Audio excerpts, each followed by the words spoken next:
जोहार। मैं आनंद कुमार और आप देख रहे हैं जनमन की बात। क्या जमशेदपुर में बीजेपी ने बन्ना गुप्ता के आगे सरेंडर कर दिया है? क्या 2024 के विधानसभा चुनाव में जमशेदपुर पश्चिम से भाजपा बन्ना गुप्ता को वॉकओवर देने वाली है? और क्या राम और हिंदुत्व की बात करने वाली बीजेपी के पास अब कोई हिंदू हृदय सम्राट नहीं बचा है, जो वह कांग्रेस के विधायक और हेमंत सोरेन सरकार में मंत्री बन्ना गुप्ता को हिंदू हृदय सम्राट बता रही है? इन सब सवालों पर होगी चर्चा, लेकिन पहले चैनल को सब्सक्राइब कर लीजिए। यह विडंबना नहीं तो और क्या है?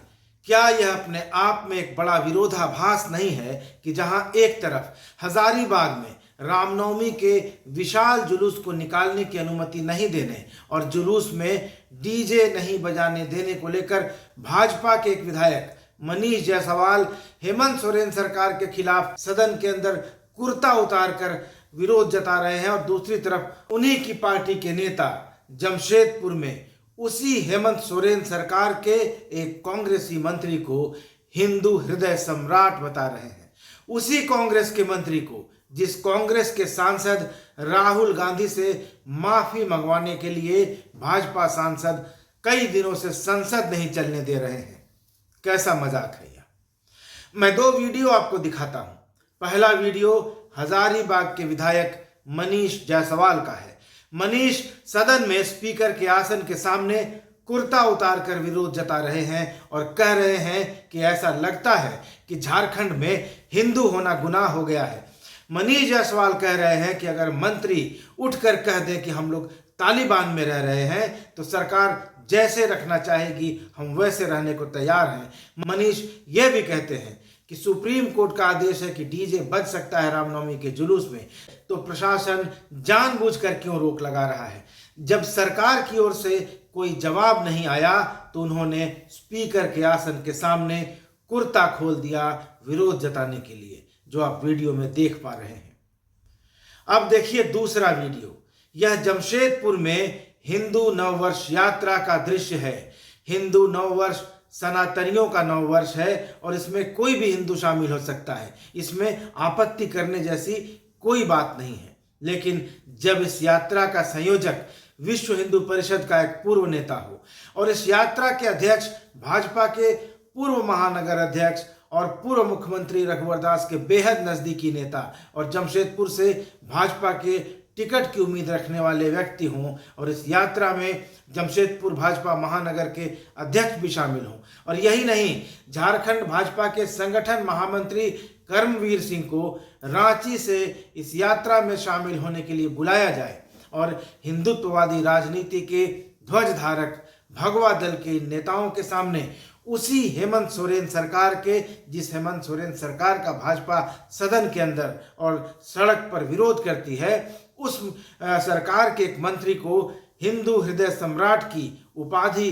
भाजपा का एक नेता दे और भाजपा के तमाम कर्णधार खड़े होकर बैठकर तालियां बजाएं, तो भाजपा का भविष्य झारखंड में क्या है, कैसा है, इसका अंदाजा सहज लगाया जा सकता है। आपको बता दूं कि इस यात्रा को लेकर जब आयोजन समिति ने पिछले 19 मार्च को प्रेस कॉन्फ्रेंस किया था और बयान जारी किया था, तो इसमें बन्ना गुप्ता का नाम नहीं था। बयान में बताया गया था कि शोभा यात्रा में कई गणमान्य लोगों के शामिल होने की उम्मीद है, जिसमें प्रमुख रूप से सभी राजनीतिक दलों के नेता, कार्यकर्ता, हिंदू जागरण मंच के संगठन मंत्री सुमन कुमार और अन्य शामिल हैं। ध्यान दीजिए, सुमन कुमार के अलावा किसी का नाम नहीं था। यात्रा का उद्देश्य बताते हुए कहा गया था कि हिंदू नववर्ष यात्रा सामाजिक सद्भाव, समरसता एवं भाईचारा को बढ़ावा देने के उद्देश्य से आयोजित की जा रही है और उम्मीद जताई गई थी कि इस बार शोभा यात्रा में 2 लाख लोग शामिल होंगे। साथ ही कहा गया था कि पूरी तैयारी प्रशासनिक गाइडलाइन के अनुसार की जा रही है।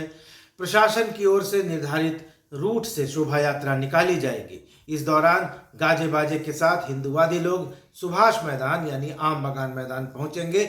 वहां शाम में भारत माता की आरती होगी, उसके बाद कार्यक्रम समाप्त होगा। ये था प्रेस कॉन्फ्रेंस का लबो लुआब। कहने वाले कह सकते हैं कि यह राजनीतिक मंच नहीं था, हिंदू नववर्ष की शोभा यात्रा थी, लेकिन हजारीबाग का रामनवमी जुलूस भी तो राजनीतिक मंच नहीं है। तो क्या यह झारखंड भाजपा की सामूहिक जिम्मेदारी नहीं है कि वह सरकार का विरोध जिस प्रकार सदन में कर रही है उसी तरह से सड़क पर भी करे? और इसका जवाब अगर हाँ है तो सदन में बीजेपी का एक विधायक कुर्ता खोल रहा है, विरोध कर रहा है, कह रहा है कि हम तालिबानी शासन में जी रहे हैं, और जमशेदपुर में भाजपाई उसी सरकार के एक मंत्री को गले लगा रहे हैं, सिर माथे बैठा रहे हैं और हिंदू हृदय सम्राट की उपाधि दे रहे हैं। और वहाँ भाजपा के संगठन महामंत्री बैठे हैं, महानगर के अध्यक्ष बैठे हैं, तो उस भाजपा की हालत क्या होगी इसका अंदाजा सहज लगाया जा सकता है, मुझे बताने की जरूरत नहीं है। और ऐसा भी नहीं है कि शहर में हिंदू नववर्ष यात्रा का यह इकलौता कार्यक्रम था, इकलौता आयोजन था। जमशेदपुर शहर में कम से कम 4 ऐसी शोभा यात्राएं निकाली गई आज। इनमें एक शोभा यात्रा बजरंग दल की भी थी। बजरंग दल जो कि आरएसएस के परिवार का संगठन है, लेकिन कर्मवीर सिंह बजरंग दल के कार्यक्रम में शामिल नहीं होते हैं। कर्मवीर सिंह झारखंड बीजेपी के संगठन महामंत्री हैं। संगठन महामंत्री संघ की तरफ से भेजा जाता है, उसी संघ की तरफ से जिसका अनुषंगी संगठन है विश्व हिंदू परिषद और बजरंग दल। लेकिन कर्मवीर सिंह बजरंग दल के कार्यक्रम में नहीं जाते, वह जाते हैं हिंदू यात्रा समिति के कार्यक्रम में, क्योंकि उन्हें सिर्फ यही दिखाने के लिए बुलाया गया था कि हमारे साथ इतनी भीड़ है, जबकि ऐसा था नहीं। शोभा यात्रा में आधे से ज्यादा कांग्रेसी कार्यकर्ता थे और बन्ना गुप्ता के समर्थक थे, और कर्मवीर सिंह को यही दिखाने के लिए बुलाया गया था कि ये सब भाजपाइयों के समर्थक हैं, आयोजन करने वाले लोगों के समर्थक हैं। जमशेदपुर के लोगों को याद होगा कि कुछ ही दिन पहले बन्ना गुप्ता ने स्वर्णरेखा और खरकई नदी के संगम, जिसको दो मुहानी के नाम से जाना जाता है, वहां पर स्वर्णरेखा आरती, शाही स्नान और कई कार्यक्रम रखा था उन्होंने पूरे दिन भर का। और इस कार्यक्रम में दावा किया गया था कि 2 लाख लोग जमा हुए थे। और मजे की बात यह है कि बन्ना गुप्ता ने इस कार्यक्रम में किसी भी भाजपा नेता को न तो मंच पर बैठाया, न उसकी जय जयकार कराई, न उसको हिंदू हृदय सम्राट बताया, जैसा आज भाजपाई बन्ना गुप्ता को मंच पर लाकर कर रहे थे। तो ये कैसे इससे इनकार किया जा सकता है कि दरअसल हिंदू नववर्ष यात्रा में जमा भीड़ बन्ना गुप्ता की नहीं थी? दरअसल भाजपा का यह कुनबा सिर्फ कर्मवीर सिंह को यह दिखाने के लिए जुटा था कि यह भीड़ उनके द्वारा जमा की गई है, और बन्ना गुप्ता सिर्फ मंत्री और स्थानीय विधायक होने के नाते मुख्य अतिथि के रूप में यहाँ जमा हुए हैं। लेकिन हकीकत में ऐसा नहीं था। हकीकत यह है कि पूर्व मुख्यमंत्री रघुवर दास और पूर्व भाजपा नेता, विधायक, मंत्री सरयू राय की राजनीतिक लड़ाई, जो कि अब निजी दुश्मनी में तब्दील हो चुकी है, उसमें जमशेदपुर महानगर भाजपा भी अंधी हो चुकी है। और इस अंधी दुश्मनी में उसने जानते बूझते बन्ना गुप्ता के आगे सरेंडर कर दिया है, क्योंकि सरयू राय और बन्ना गुप्ता में भी 36 का आंकड़ा है, और भाजपा यहाँ पर दुश्मन का दुश्मन दोस्त वाली कहावत चरितार्थ कर रही है। और इसका फायदा किसको मिल रहा है? निश्चित रूप से बन्ना गुप्ता को। और अब हालत यह है कि जमशेदपुर पश्चिम में भारतीय जनता पार्टी दूर दूर तक बन्ना गुप्ता को चुनौती देने की हालत में नहीं है। और इस हालत में बन्ना गुप्ता की बल्ले बल्ले है, क्योंकि वह कांग्रेस के विधायक हैं, उनके पास सेक्युलर वोट हैं, उनकी छवि सेक्युलर नेता की है। और जब बिना मेहनत के भाजपा का हिंदू वोट बैंक उनके साथ जुड़ रहा है, तो उनको क्या दिक्कत होगी? जिसके पास राम और रहीम दोनों होंगे, उसको चुनौती देने वाला कौन बचेगा? और भाजपा ने निजी दुश्मनी निकालने के चक्कर में जमशेदपुर पश्चिम की सीट कांग्रेस को सौंप दी है। आप पिछले 3 साल के अखबार उठाकर देख लीजिए, भाजपा के कार्यक्रमों की लिस्ट उठाकर देख लीजिए। महानगर भाजपा और इसके नेता न तो बन्ना गुप्ता के खिलाफ कोई बयान देते हैं, न जमशेदपुर पश्चिम की जन समस्याओं को लेकर कोई आंदोलन करते हैं। आपको पता ही नहीं चलता है कि बन्ना गुप्ता दरअसल जमशेदपुर पश्चिम में बीजेपी के विधायक हैं या कांग्रेस के। जमशेदपुर महानगर भाजपा के नेताओं के सोशल मीडिया पेज देख लीजिए, पोस्ट देख लीजिए, आपको पता चल जाएगा कि जमशेदपुर में बीजेपी की लड़ाई दरअसल किसके साथ है। हेमंत सोरेन सरकार से है, झारखंड मुक्ति मोर्चा से है, कांग्रेस से है, या सिर्फ एक आदमी से है।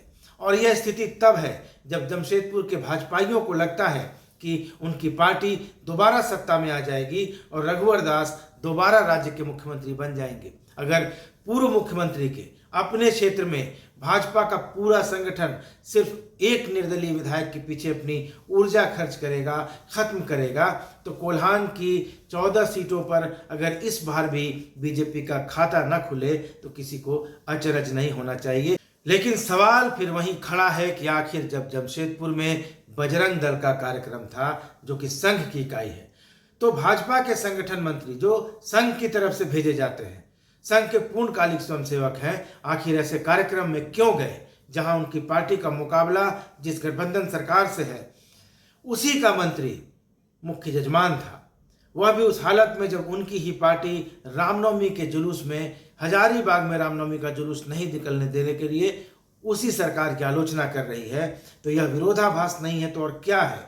और पूरी की पूरी भाजपा आज की तारीख में ऐसे ही विरोधाभासों से भरी हुई है और इन्हीं विरोधाभासों के साथ भाजपा अगले साल लोकसभा और विधानसभा चुनाव में जाएगी। नतीजा क्या होगा यह जनता तय करेगी और भविष्य बताएगा। ये वीडियो कैसा लगा कमेंट करके ज़रूर बताइएगा।